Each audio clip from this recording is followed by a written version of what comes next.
그다음에 이제 뭐 많은 것들을 생각을 해야 돼요. 사실 뭐 사도행전 전체를 우리가 다 조명을 해보면 사실 뭐 제가 작년인가 우리 사도행전만 가지고 거의 1년 넘게 수요 설교를 다 했었거든요.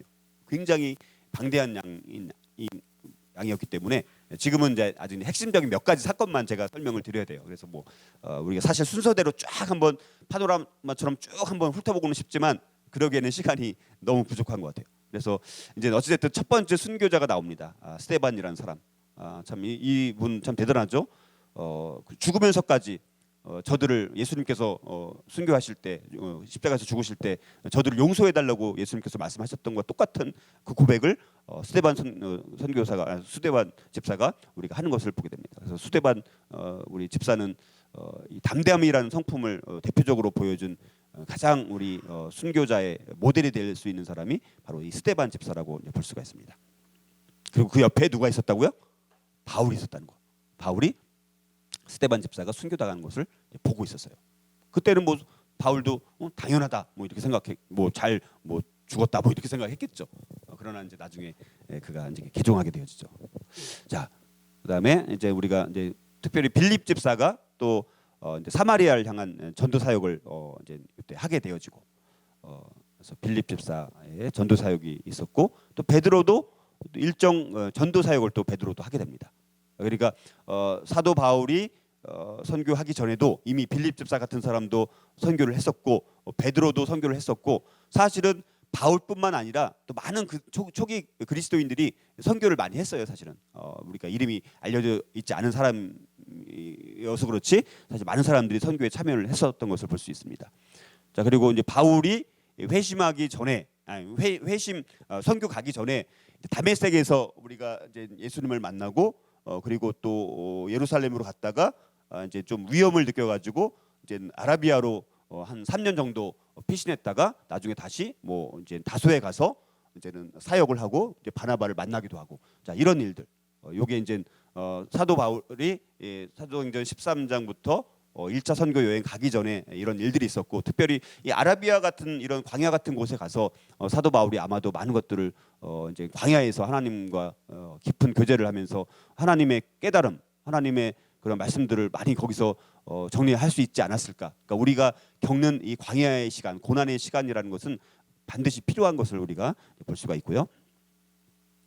고넬료 같은 이방인들을 향한 이제 그 선교 이것 때문에 사실은 이제는 그 예루살렘 종교회의가 이제 일어나게 되어서 이방인들을 향해서도 우리가 이제 선교를 해야 된다라는 이런 것이 예루살렘 종교회의를 통해서 이제 결정이 돼서 이방인을 향한 선교의 문이 열리게 된 거예요. 그러니까 예루살렘 종교회의가 있다 보니까 그래서 사실은 사도행전 13장부터 이제는 바나바를 이제 안디옥에 보내지 않습니까? 그랬더니 바나바가 바울을 데리고 와서 안디옥 교회를 이제 거기서 이제 잘 만들고 그들이 하나님 앞에 이제 금식하면서 또 기도하면서 예배를 드리니까 이제 하나님께서 말씀을 통해서 너희들이 이제는 이방을 향해서 선교를 가야 된다. 그래서 안디옥 교회가 순종해서 그 교회의 지도자였던 바울과 바나바를 선교사로 파송하는 거예요.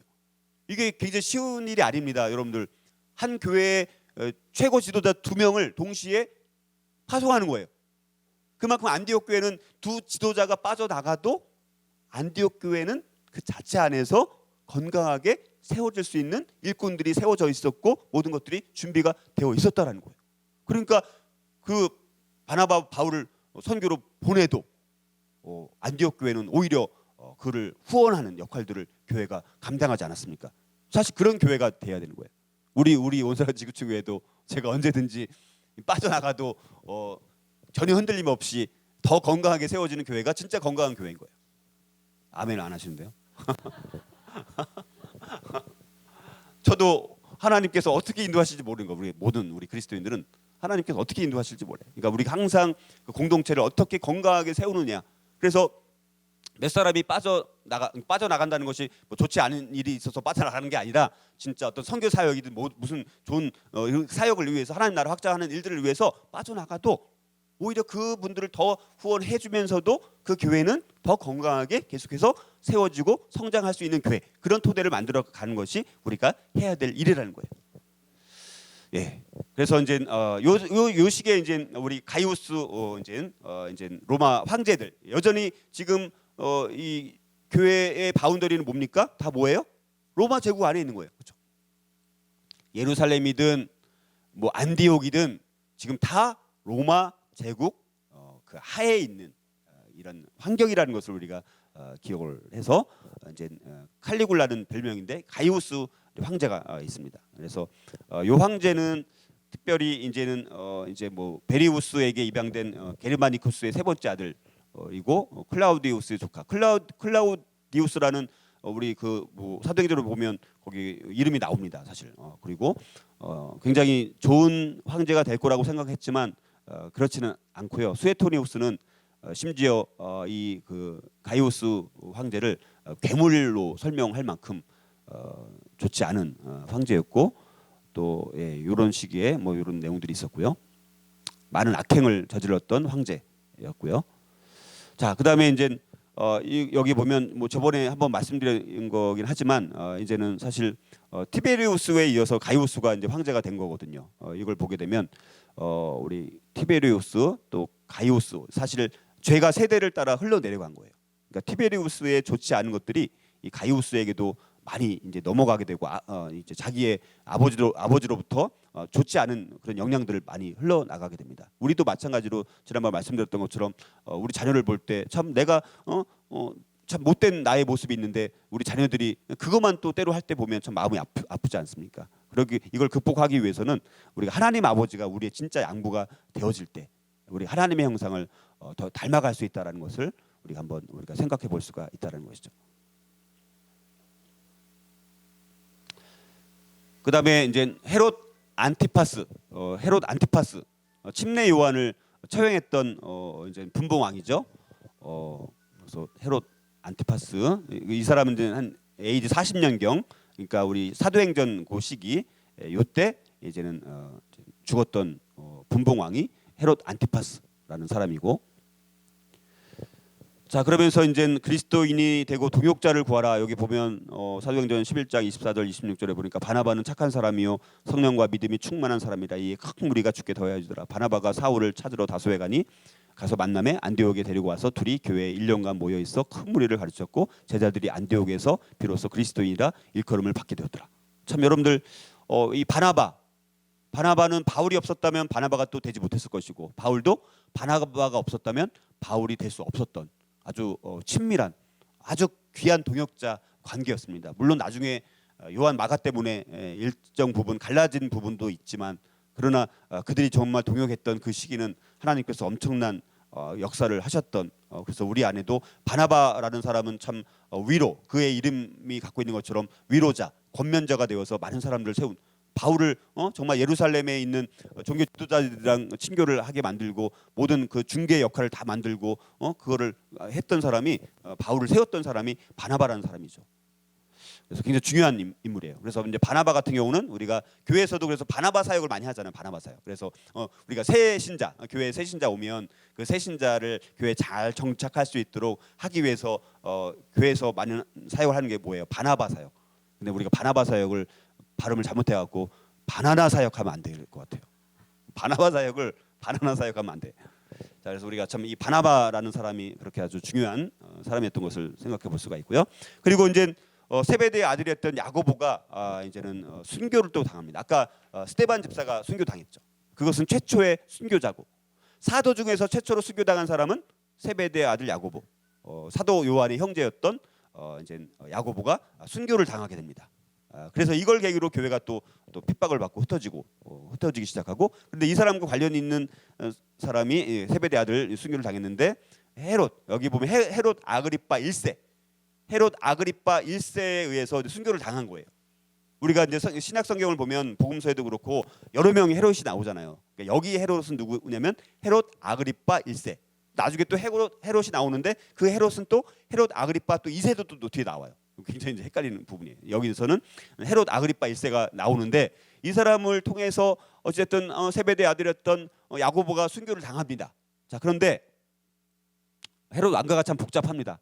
이거는 그리고 제가 뭐가 하나 빠진 것 같은데. 네, 아무튼 이거는 그냥 넘어가고요. 그래서 헤롯 아그리파 1세를 통해서 이제 그런 일이 일어났고요. 그다음에 이제 두 번째로 이제는 선교 시대입니다. 사도행전 13장부터 28장까지가 이제 선교 시대. 그래서 주님께서 교회에게 주신 사역의 명령은 선교의 명령이었습니다. 그 명령은 사도행전 1장 8절의 말씀이었고요. 그러므로 이 시대는 예루살렘과 유대에 머물러 있던 복음이 이제 온 땅으로 퍼져나가던 시기라는 것이죠. 바울과 또 다른 선교사들을 통해서 복음이 로마 제국 전역으로 확장되어 가는 시기.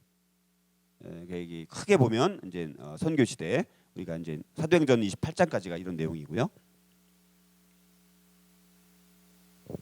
자, 그래서 우리가 이제 여기서부터는 본격적으로 신약의 서신서들을 한번 보게 되면 이제 우리가 로마서부터 해서 이제 마지막 계시록까지 쭉 이제 나오게 되죠. 그래서 우리가 이제 이것들을 어떻게 사도행전의 역사의 흐름에 맞게 대여를 하느냐, 요거를 한번 정리를 해보면 이거는 유인물 있죠. 요 부분은. 네. 그래서 여기 보시면 자, 사도 바울이 1차 선교 여행을 갑니다. 그렇죠? 사도행전 13장부터. 자, 요때 이제는 뭡니까? 요 시기에 뭐가 쓰여졌냐면 갈라디아서와 야고보서가 쓰여졌어요. 그리고 2차 선교 여행 때 데살로니가 전서와 데살로니가 후서가 이제 기록되어졌고 3차 선교 여행 때 고린도전서, 고린도후서, 로마서 요게 이제 기록이 된 거예요. 그러니까 뭐 2차 때 방문했던 고린도를 향해서 3차 선교 여행하면서 이제 편지를 쓰는 거예요. 그리고 이제 로마는 가진 아직 않았지만 요 3차 전도 여행하는 그 시기에 로마서가 쓰여졌습니다. 그리고 4차 선교 여행은 사실은 4차는 선교 여행이라고 할 수는 없어요. 왜 그렇습니까? 그렇죠. 옥중인데 4차 선교 여행은 뭐예요? 사도 바울이 로마로 이제는 죄수로 끌려가는 거예요. 그래서 죄수로 끌려가는 여정 가운데 바다에서 수많은 폭풍 가운데도 거기 탄 많은 사람들을 다 구출해주고 이런 역할을 했던 사람이 사도 바울 아닙니까? 그것은 이제 죄수로 가는 거예요. 이제 로마로 가야서 왜냐면 로마 시민권이 있었기 때문에 로마 시민권자였기 때문에 바로 이제 처형을 못하고 로마 감옥에 가서 거기서 이제는 로마식의 이제 재판을 다시 받아야 되는 상황이었기 때문에 로마로 간 거예요. 그래서 거기서 이제 로마 감옥에 가택 연금돼 가지고 옥중서신이라고 하는 거예요. 옥중서신. 옥중에서 편지를 썼기 때문에 옥중에서 그동안 갔었던 에베소서, 골로새는 가진 않았지만 골로새 교회가 이제 이미 이제 형성이 되었어요. 그래서 그 골로새 교회를 향해서 편지를 쓴 것이고 빌레몬, 이거는 빌레몬이라는 그 오네시모의 그 종의 노예 주인이었던 이제 빌레몬에게 옥중에서 편지를 쓴 것이고, 그리고 이제 빌립보서, 이제 빌립보는 거기서 누가 이제 거기서 개종했습니까? 예수를 믿었어요? 빌립보. 오네시모는 거기는 아니죠.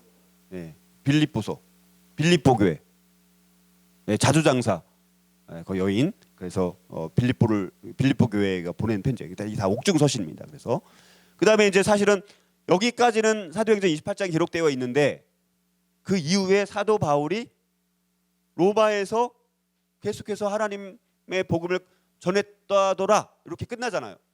그 이후에 바울의 생애에 대해서는 정확하게 우리가 나와 있지는 않지만 아마도 로마 감옥에서 풀려났을 것으로 보여집니다. 로마 감옥에서 풀려나서 이제는 로마뿐만 아니라 어디까지? 로마는 이제 간 거니까 로마 감옥에서, 그다음에 로마 감옥에서 풀려나서 어디까지? 스테반이라 헷갈려. 스페인. 땅 끝까지라고 할 수 있는 것이 스페인이 아닌가, 우리가 그렇게 보는 거예요. 그래서 스페인까지 이제 복음을 증거하고, 그리고 이제는 그런 과정 가운데 이제는 곳곳에 이제 사역자들이 세워진 거예요. 그래서 디모데라는 일꾼, 또 디도라는 일꾼, 그리고 이 시기에 있는 베드로 전 후서가 아마 쓰여질 것으로 보여지고, 이건 베드로가 쓴 거죠. 여기까지가 이제는 사도 바울이 쓴 거고, 자, 그래서 5차 전도 여행이 있었을 것으로 보는 거예요. 그러니까 스페인까지 아마도 바울이 갔을 것이다 이렇게 보는 겁니다. 그리고 이제는 이제 후기 사도들, 사도 요한이라든가 유다라든가 히브리서는 저자가 누군지 정확히 모르겠지만, 자, 히브리서 저자 이런 사람들이 이제는 서신서를 또 남기게 되어지고, 마지막으로 이제 반모섬에서 사도 요한이 하나님의 계시를 받아서 마지막으로 쓴 것이 요한계시록. 이게 이제 우리 신약 성경과 사도행전과 서신서들을 총 이렇게 요약을 해보면 우리가 에베소서를 보든 골로새서를 보든 빌레몬서를 보든 빌립보서를 보든 이거는 옥중 서신이구나. 그다음에 이제 뭐 디모데전서, 디모데후서, 디도서는 무슨 서신이라고 해요. 그래서 목회 서신. 왜냐하면 디모데와 디도는 이제 목회를 하는 사람이었습니다. 그러니까 한 지역에서 이제 지역 교회를 섬기는 목회자들. 그랬기 때문에 디모데전서, 디모데후서, 디도서의 내용을 보면 목회자로서의 어떤 내용들이 있긴 하지만 그러나 뭐 일반 우리 성도들로서도 배워야 될 내용들이 그 안에 다 들어 있어요, 사실은. 그래서 목회 서신 이렇게 이제 기록을 하는 거예요. 그리고 이제 요한 1서, 2서, 3서를 뭐라고 불러요? 요한 서신 뭐 이렇게 부르는 거예요. 그래서 서신서와 우리 신약 사도행전과 전체적으로 정리를 이렇게 해볼 수가 있고요.